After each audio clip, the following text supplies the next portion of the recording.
नमस्कार साथीहरु, ह्यापी तिहार सबैजनालाई। म सुमित्रा बस्नेतको तर्फबाट हजुरलाई न्यानो मिठो माया र 2082 सालको ह्यापी तिहार सबैजनालाई। हैन, म आज कुरा गर्न जाँदैछु दियोको।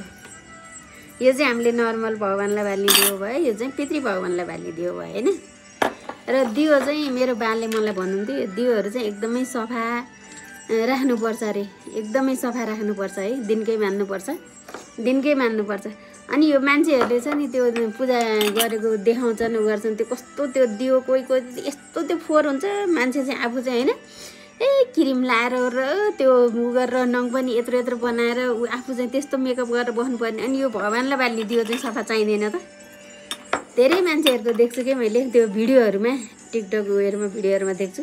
र बिन्ती छ यो दियो चाहिँ एकदमै सफा गरिदिनु होला। र अरूको लागि चाहिँ मलाई इङ्ग्लिस आउँदैन, नेपाली मात्र आउँछ।